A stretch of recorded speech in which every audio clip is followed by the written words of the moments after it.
I don't know what happens out here like after we go back in the booth. Never seen it. This is the moment when I'm in charge. LinkedIn News, I'm Jessi Hempel, and this is Hello Monday. I have a very special guest on the show today.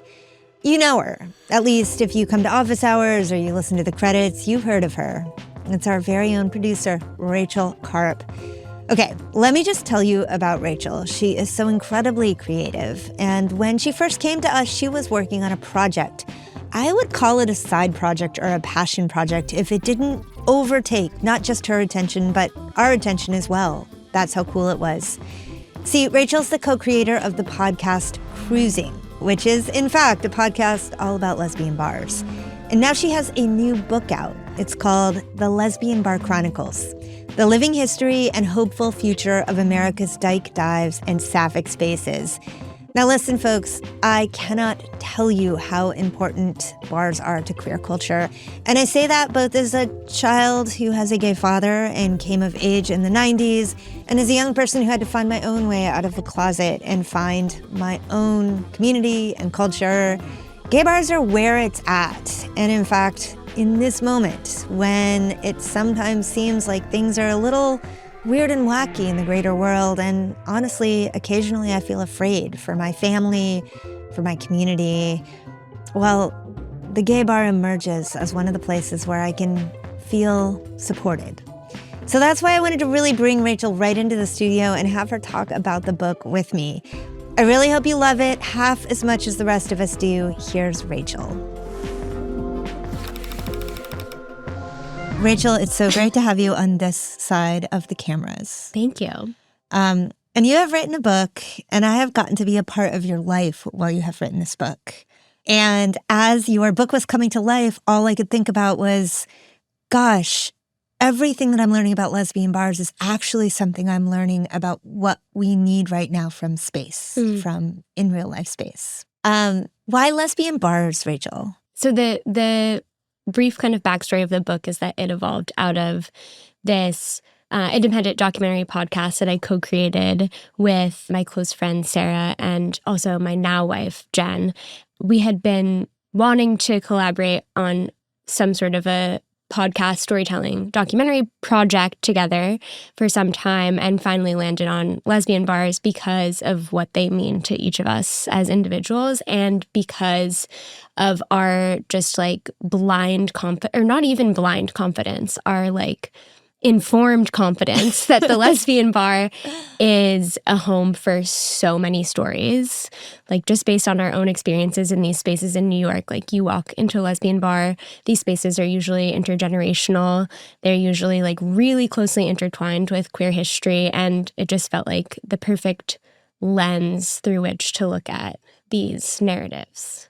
I will tell you that I remember the first time I walked into a lesbian bar. I was in college. I was living in Providence, Rhode Island in the early 90s. I had this wonderful friend, Danya, who's been on the podcast here before. She is now a very accomplished rabbi. We had both just gingerly stepped out of the closet, and we were each in our own way trying to figure out what that meant and what it might open up in our lives. And there was a queer bar in downtown Providence, and together we made a pact that we were going to go, and we went, and we sat up to the bar and spent the entire 45 minutes we were there just looking around. And I remember how important it was for me to be in a space for the very first time and think, oh, not only is everybody here sharing something with me that I have just learned to name, but they're modeling for me how to live a life that I aspire to. Now, fast forward a lot of years, though, because that was the 90s. And I got to tell you, I kind of wrote lesbian bars off because I was like, we don't really need those anymore. Gay marriage became legal. The queer identity became more mainstream. And then we had the internet. You could find anybody easily. And I kind of thought that we wouldn't be talking about queer bars in 2026. So what makes them so enduring and uniquely relevant? I think what you're describing, like the gay marriage being legalized, the rise of the internet culture where you don't have to go out to meet people that are like you can find them online, did kind of contribute to a lot of closures of lesbian bars. But even in so I went to my first lesbian bar in 2013, 2015 or 2016. Wow. And You're probably about the same age as I was in the early 90s. Like not quite old enough to be there, but there anyways. It was Cubbyhole in Manhattan. And I think I had a very similar experience of even though like DOMA was overturned when I was in high school, a little bit of a different like era of like social acceptance. It was still the first time I'd ever in my life been in a space where I was in the majority. And that was like so mind-blowing to me. You just kind of like relax a little bit more when you are like surrounded by people who you don't have to come out to or who understand like this piece of your identity implicitly without having to say it out loud. And I think that it will never go away and really endures. I do think there are so many different kinds of queer spaces today. There's your LGBT Center for Adults. There's your Queer Youth Center. There are all kinds of nonprofits. There are after-school clubs.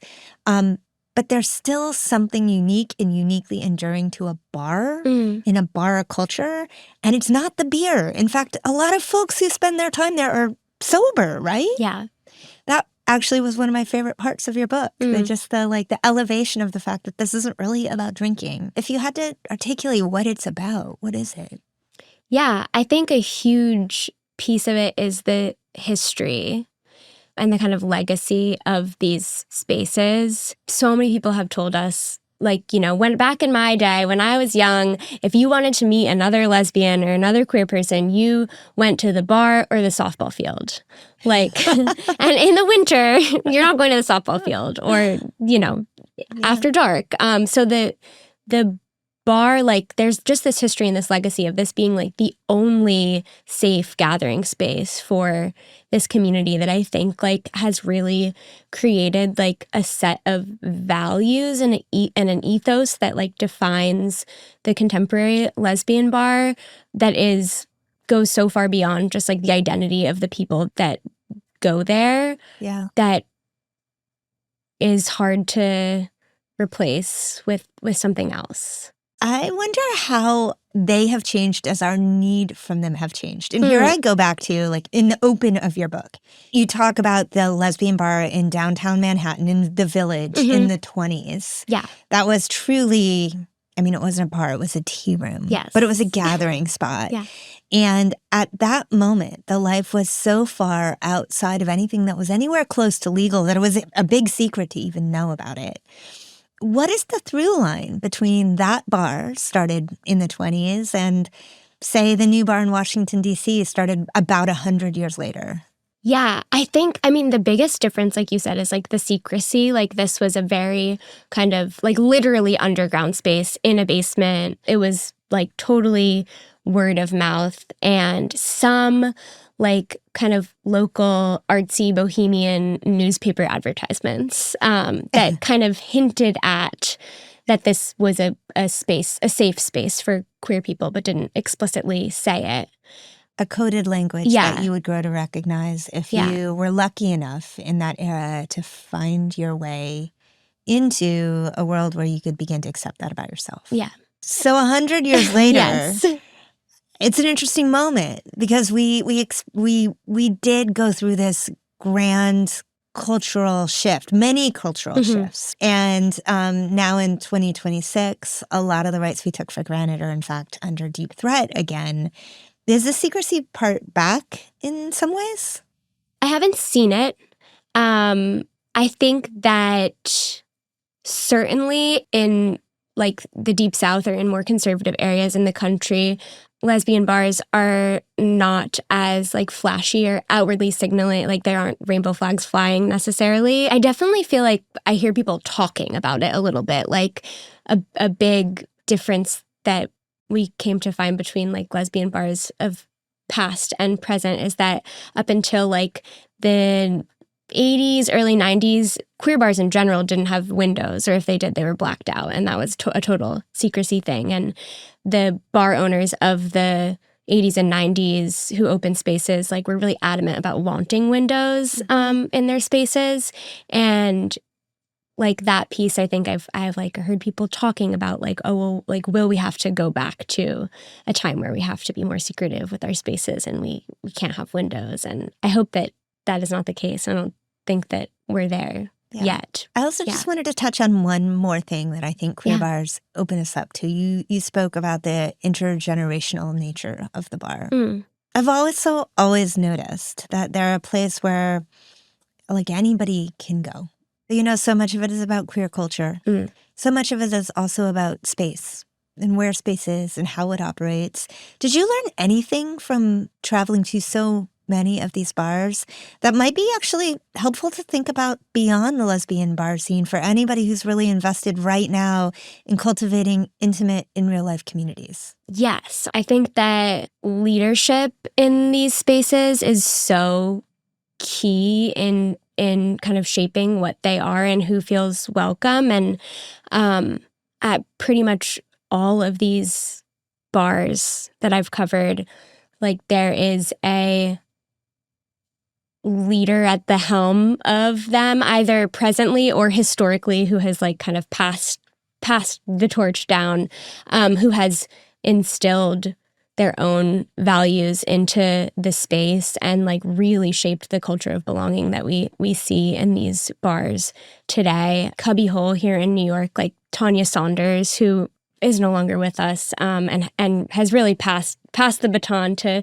Lisa, who owns the bar today. But her leadership, it makes Cubbyhole what it is today as this like really welcoming and inclusive place. She, long before it was trendy to be an inclusive lesbian bar, was like, no, we are going to be a bar that is inclusive to the entire neighborhood and the entire queer community, so long as you are like respectful of the identity of the space and the identity of the humans in the space. She once went so far as to insist that the exterminator that came in to get rid of all the rats in the basement of Cubbyhole not use anything toxic to the rats because like they don't know they're rats, she said, and like they're living creatures too. So like, I don't know, I like to think about how like even the rats were welcome at Cubbyhole. That's a total vibe. I want before you leave us though, I want you to tell me a story about a lesbian bar that is like definitively not in New York City. You know, I'm from the deep South. Yeah. And I think in places like that in particular, these spaces still hold a deep, deep resonance. The space that I always love to talk about in the South is Frankie's in Oklahoma City. I think it's one of the clearest examples of like chosen family that we've seen throughout our travels. We happened to be there on a Tuesday, which is family night, which is the night that they do a lot of drag at Frankie's. So it's the night that all of the performers, all of the staff, everyone just like comes in out of costume as their regular human selves to hang out with each other and commune. And like all the tables are like in a big circle almost. Like we walked in, we were like we were like, oh my gosh, we're like invading on this like intimate family tradition. Yeah. It really felt like, and just we're so immediately like embraced and welcomed into the fold there. Just a really big example, I think, of how these spaces cultivate chosen family. I really love that. And I just want to say, maybe listeners out there, maybe you're queer, maybe you're not. This book has more than just stories. I think it has signposts for people all over the country looking to figure out where their people are. And if you feel called, I'm just going to say you should pick up this book, not for yourself, but for any of those little book boxes in your neighborhood where leaving it might open the door to somebody else who might not have a path into a queer community. A lot of the way that we find each other is still through lesbian bars. They're so important. Thank you, Rachel, for creating this. Thanks. Thanks for having me. That was Rachel Karp, our very own producer and author of The Lesbian Bar Chronicles, the living history and hopeful future of America's Dyke dives and Sapphic spaces. You can find it anywhere books are sold. Buy a copy, share a copy. I'm Jessi Hempel, and this is Hello Monday. Thanks for joining us. We'll see you next week. Hello Monday is a production of LinkedIn News. The show is produced by Ava Ahmadbeki, sound design and engineering by Asaf Gidron. The show is mixed by Tim Boland. Our theme music was composed just for us by the mysterious Breakmaster Cylinder.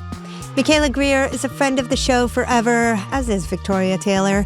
Kyle Ranson-Walsh is editor-at-large of editorial graphics. Dave Pond is head of production and creative operations. Courtney Coop is head of original programming. Dan Roth is the editor-in-chief of LinkedIn.